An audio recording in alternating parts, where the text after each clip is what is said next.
Welcome, adventurers. What's going on, guys? My name is Cody. This is Taking 20, a channel about all things role-playing games, and today is day 26 of our 30-day Dungeons & Dragons challenge. Okay, so be honest.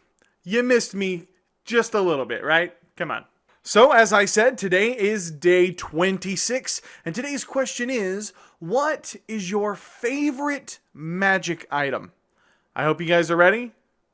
Let's get started.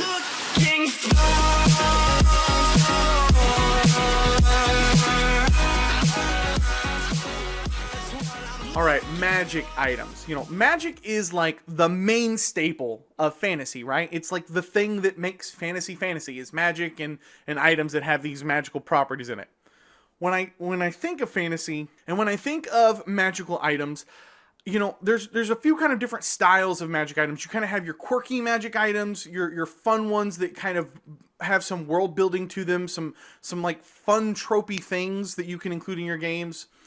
But you also have things like weapons, which, you know, help players feel more powerful. That's always very important in a game. And then, you know, I think oftentimes about the generic stat items.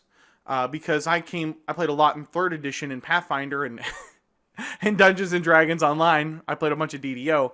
So, you know, I think of headbands of charisma and gloves of dexterity. Or, wait, maybe it was gloves of strength and boots of dexterity, something along those lines. But I typically kind of think of all of those things. Those generic, boring, you have to have them because you just have to have them and that's how you level up, is with gear. But my favorite magic item is one that I just cannot get away from. No matter what game I am running or what game I am playing in, it is my favorite magic item. If I'm a player, it's like the first thing that I look for.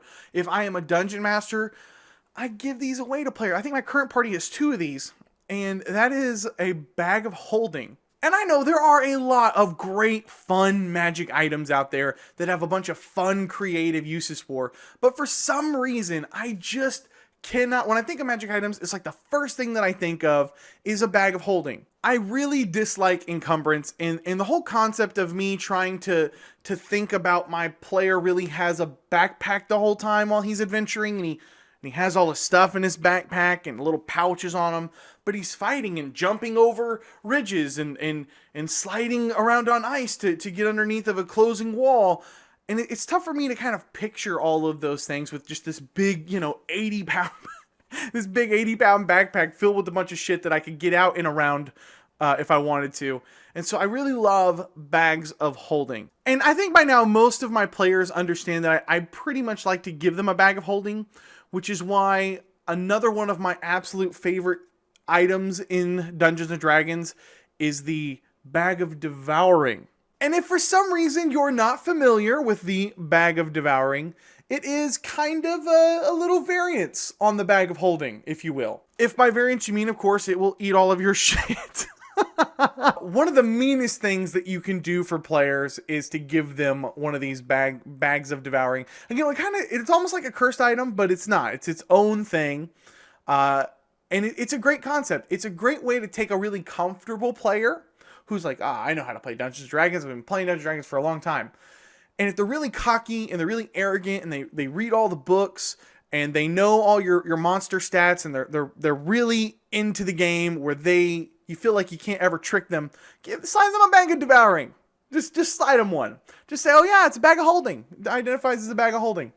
And give them a bag of devouring and watch them be so pissed when they reach in to pull out their sword and either A, find that it's gone, or B, suddenly they're making strength checks not to get drug into the bag themselves and devoured. At a certain point, giving your players a bag of devouring almost feels like cheating, right? Like you're totally taking your aggressions out on your players. You're kind of breaking that oath, right? That unspoken agreement where, listen, I'm a dungeon master, I'm a referee, I'm here to have a good time with you guys. I'm never here to dick you around. Except I'm giving you a bag of devouring because fuck you, that's why. I can almost think of no meaner item just because it's not the most threatening thing, although it can kill your players if you're not careful. But, you know, there's a lot of, like, really strong curses that you can give them to really, you know, really just outright kill their characters if you wanted to. but giving them a bag of Devouring, which might kill them, probably is not going to, but is definitely going to piss them off and eat all their shit. Yeah, that's a lot of fun sometimes. And of course, the Bag of Holding and the Bag of Devouring, you know, those are probably my two favorites, but there are a whole bunch of awesome magic items out there. You know, Deck of Many Things comes to mind, a Deck of Illusions, Critical Role use some Deck of Illusions to have a lot of fun. Anything that can let players be creative with the magic item, like Immovable Rods are another one that if you have a really intelligent, you know, kind of critical thinking player, give them an immovable rod and watch them go and take off with fun, creative uses. So typically I'm kind of drawn to those things, although admittedly, I think almost every one of my players I like to give a solid magic weapon to that they can really have some attachment to. And I think a lot of times that can help with their character development in telling the story of how they came across it and how they feel about it and what might happen if they lost that item. So, you know, those are always some good fun things. But my favorite magic item is Bag of Holding, and a close second to that is the Bag of Devouring. So there you go, guys. There's my favorite magic item. So what is your favorite? What are your favorites? Be sure to leave those in the comments below, especially if you have any custom items, either that you've written, your Dungeon Master's given you, or even that you've come across in a forum. I love reading all of those stories, and I do read all of the stories, I promise. The channel's kind of getting to a place where I can't really reply to all the comments like I used to, but I do try to read every single comment that comes through at this point, and I want to hear all of those custom magic items, kind of get the creative juices flowing on this one. If this is your first time here and you love role-playing games as much as I do, I'd love to have you subscribe. I'll be putting out new videos every week on DM tips, player tips, tutorials, and more, so if that sounds like something you'd be interested in, just hit the subscribe button down below and come join us. Thank you guys so much for watching. My name is Cody, and as always, may your games be filled with awesome memories and even better friends. I'll catch you guys next time.